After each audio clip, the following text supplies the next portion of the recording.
This section is going to cover different traits that are either adaptations to differences in light or acclimation to differences in light. So just as a reminder, you need to recall the difference between adaptation and acclimation, where adaptation involves genetic change. An individual cannot adapt. So for instance, when we talk about a shade tolerant species versus a shade intolerant species, those differences are caused by adaptation. Those differences in species, those are genetic differences. Whereas acclimation, an individual can have a physiological adjustment to a change in light, for instance, and those are termed acclimation responses.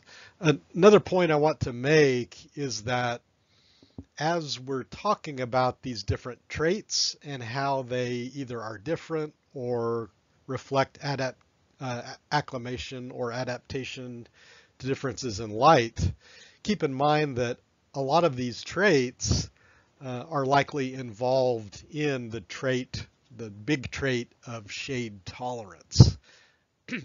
So to some extent, one attribute of a shade tolerant species may be its ability to have plasticity in its range of leaf traits, for instance.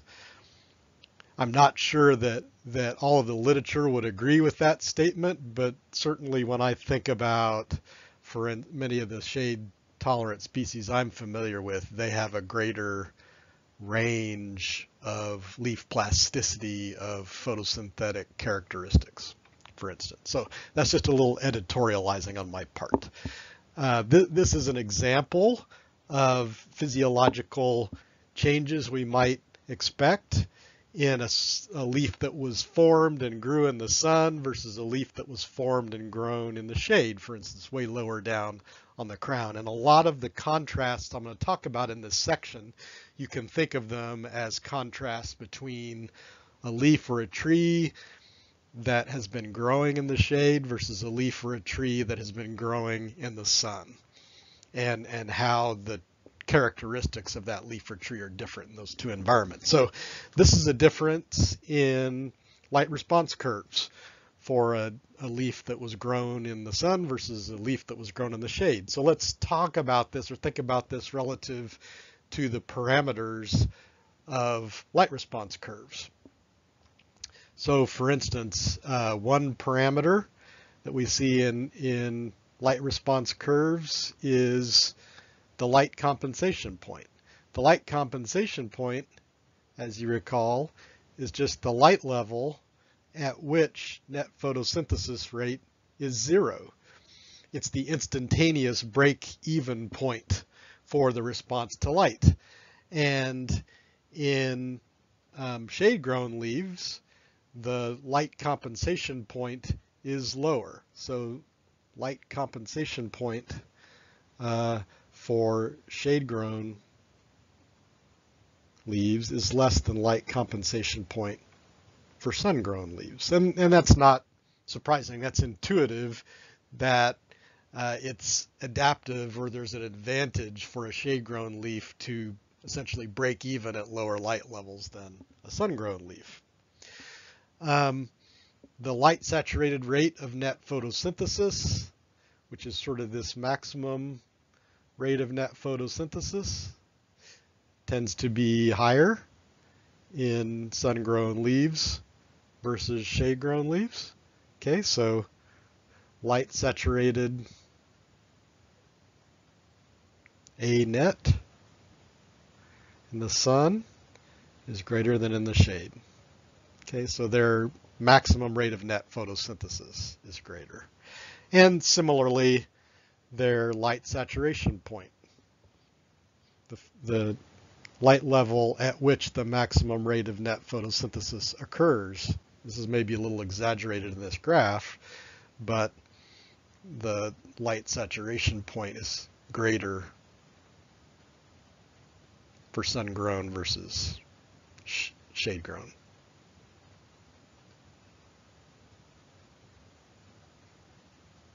Okay. And I believe, as we pointed out before, well, and maybe another one actually that I neglected to put on the notes is dark respiration rate. So dark respiration rate in sun-grown leaves tends to be more negative than shade-grown. So add that as a bullet to your notes. And a lot of these things are related.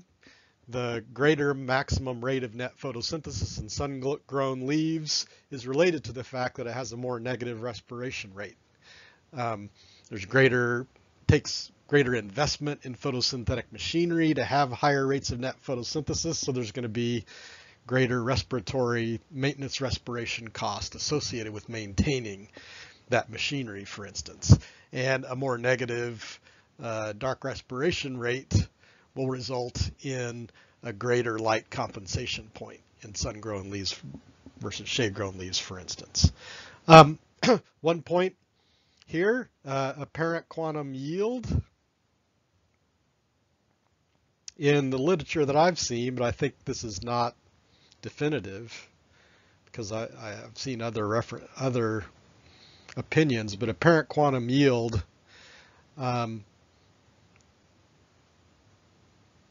not tend to be affected by light.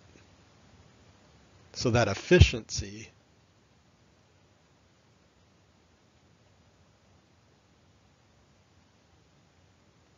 that initial slope here doesn't change with sun-grown versus shade-grown. Again, maybe a little bit of variation on that in the literature, but I think the preponderance suggests that they do not change. One way to think about changes in biochemistry associated with leaves developing in the sun or shade is to think about what the limiting resources are in that environment and then what the beneficial investment would be. So obviously in the shade, light is the limiting factor. So there's higher investment in light capture or the light reaction components in shade-grown leaves versus obviously light is not limiting in sun-grown leaves, so there's a greater investment in energy processing, the dark reactions of photosynthesis in sun-grown leaves. So let's give some examples. So for instance, nitrogen concentration, soluble protein concentration, or for instance, Rubisco concentration, any of those per unit mass is higher in sun-grown leaves. And that makes sense. All of those things are components of the dark reactions. Rubisco catalyzes the first step of the Calvin cycle. There's more proteins involved in the Calvin cycle, and all of those things require nitrogen. So those all tend to be higher in sun-grown leaves. Chlorophyll A to chlorophyll B ratio.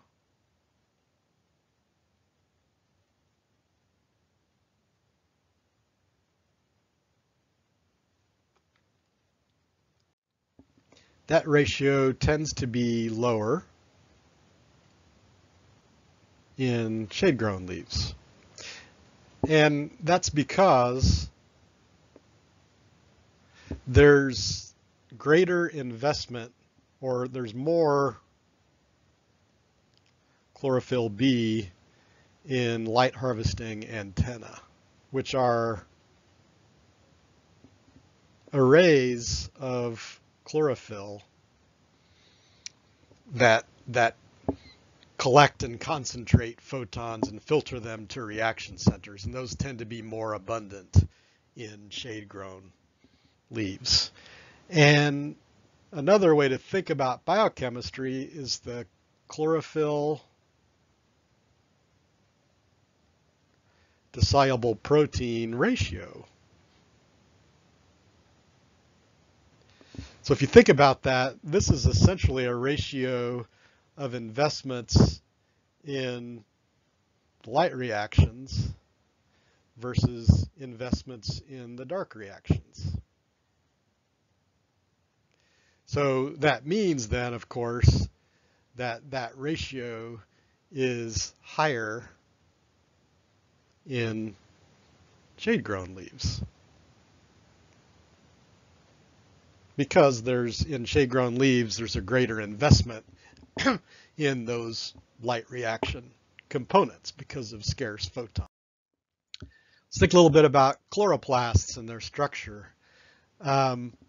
Broadly, in shade,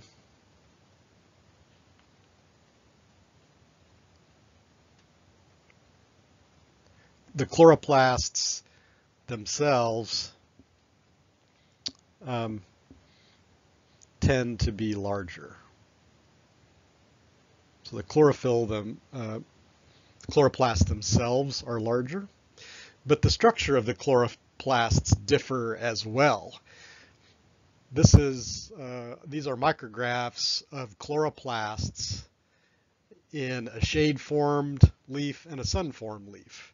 So looking at those, they look different, right? So think about the structures that are in the chloroplasts and which are involved in the light reactions and dark reactions. And we can apply the same principles that we applied to biochemistry here. So pause the video and look at those and think that through. Okay, so here's the answer. The chloroplast on the left was formed in the sun. The chloroplast on the right was formed in the shade. How can we tell that? Well, on this right-hand chloroplast, we can see there's really huge preponderance of thylakoid membranes. Lots of thylakoid membranes on the right. Whereas on the left, certainly there are thylakoid membranes, but they're much less abundant and not as prominent. Thylakoid membranes obviously are associated with light reactions, so greater investment in light reactions is associated with shade-formed leaves. On the left, not much thylakoid membrane, but a lot more stroma, right? So greater investment in the dark reactions. The dark reactions occur in the stroma. So those same principles that applied for investment in light and dark reactions in biochemistry also apply to the ultrastructure of chloroplasts, for instance. Leaf structure tends to vary a fair amount in leaves formed in the sun versus leaves formed in the shade. So this is a Shumard oak, this is a sun-formed leaf, and this is a shade-formed leaf. They look different, don't they? So some of the attributes that differ, so sun-formed leaves, and a lot of this applies to angiosperms or broadleaf trees. They tend to be smaller. Okay, so sun-formed leaves tend to be smaller. They're more lobed. In other words, they have more lobes. The lobes are deeper, more incised. So that's pretty apparent between those two. And a couple of likely adaptive advantages to these different formations, or hypotheses as to why these differences occur. Sun-formed leaves high up in the crown. Those deep lobes allow for more efficient convective exchange of heat. So those the greater prominence of lobes may enable those leaves to more efficiently dump heat and not heat up as much in the sun. And that's basically because they then have a thinner boundary layer. It's also probably likely that smaller leaves in the upper crown allow greater penetration of radiation deeper into the crown, and we'll talk about that more in a minute. Another really common variation that we see in sun-formed versus shade-formed, and this is a sun-formed hemlock needle, and this is a shade-formed hemlock needle, but a lot of these principles also apply to broadleaves, is that there's, in sun-formed, there's greater leaf mass per unit area. Another way of thinking about that is, in general, sun-formed leaves tend to be thicker. Okay, so obviously this thickness is much greater in that sun-formed leaf than in the shade-formed leaf. Sun-formed leaf tend to have greater stomatal density. So there's more stomata per unit area of the leaf. The ratio of palisade,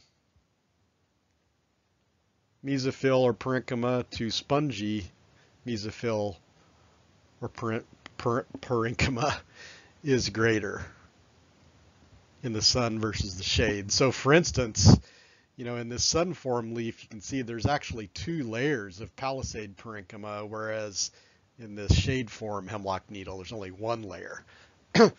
And that's an adaptation or an adjustment associated with just greater intensity of radiation and more machinery there to capture that radiation. That imparts an advantage for those leaves grown in the sun. So in general, thinking about these sun versus shade structures, thicker leaves, more palisade parenchyma in the sun, you can see why, for instance, a leaf like this would have greater maintenance respiration. There's just, especially per unit leaf area, it's just because there's more there.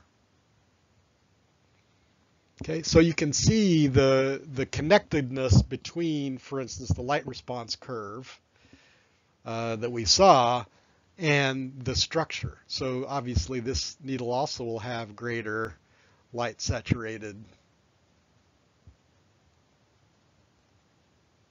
net photosynthesis. Okay, and that's related to the structure of those needles. So that structure and function is all connected.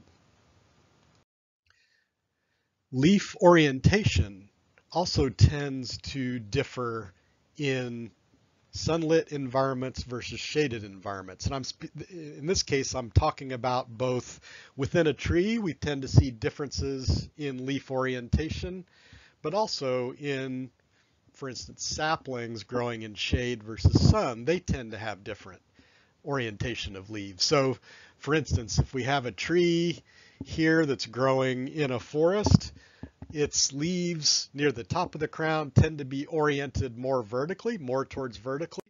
And as you go down in the crown, that leaf orientation tends to become more horizontal. There's a couple of things that are advantageous about this.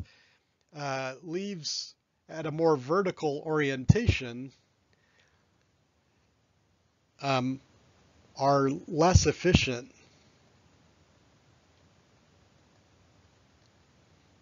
at intercepting light.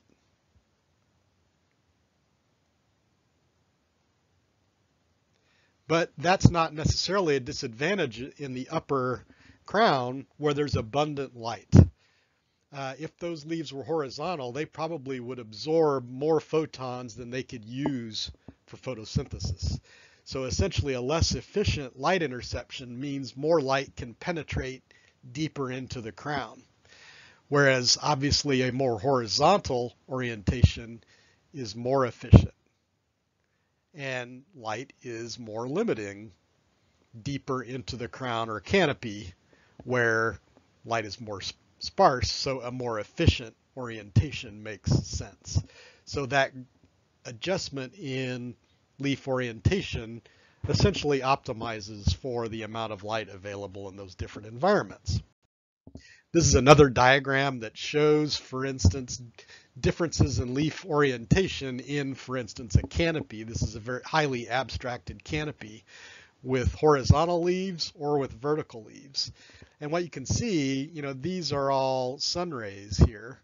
What you can see in a canopy with more vertical orientation, you can see that rays of light penetrate deeper into a canopy like that, whereas much fewer rays of light penetrate into a canopy with horizontal orientation. So that's just another demonstration of how that difference or variation in leaf orientation tends to optimize distribution of radiation within a canopy.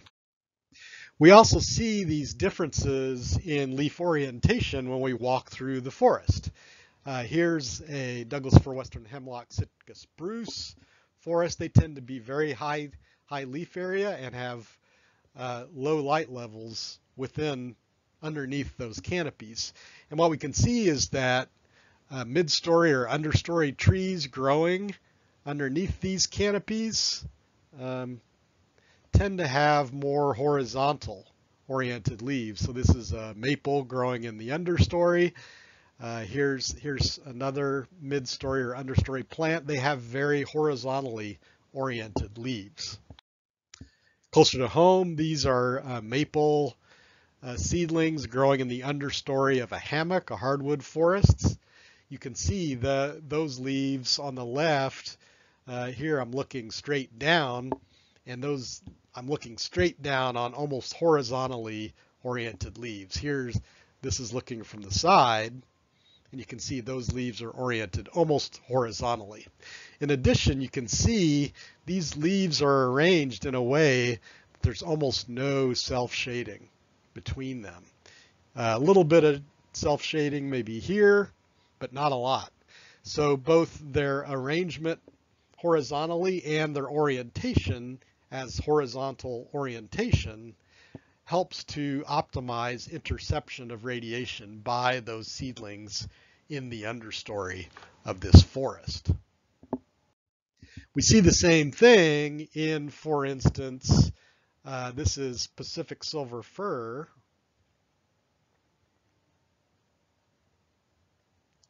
That's growing in the understory of a forest. And this tree on the left was probably persisting in the understory for decades. And normally silver fir, when grown in the sun, looks like a Christmas tree. Very vertically shaped crown, but when it persists in the understory, it basically has very little vertical growth and grows horizontal branches. And this diagram in the middle shows the architecture of that form, and these sort of thicker parts of these lines shows where the foliage is on these branches. So basically the foliage is out at the ends of these branches, and there's almost no self-shading again. So these horizontally oriented crowns enable that tree to array all of its leaves in a way that there's not self-shading, and that it optimizes interception of scarce photons. But when those trees are released, when the overstory is cut, and you can see that left photo is taken at the edge of a clear cut. This is a stand that was in the process of being harvested. That suppressed Abies amabilis tree actually, once it's released, resumes rapid height growth and starts basically recreates its crown into that more Christmas tree shaped typical sun-grown form. And that's one attribute of these very shade tolerant individuals, is that they retain the ability to respond to openings in the canopy. So when one of these suppressed trees is growing in the understory, when it is exposed to light, it has the ability to then rapidly start growing in height and taking advantage of that new light environment. Trees that persist in the understory, this is a silvicultural term, tend to be called advanced regeneration.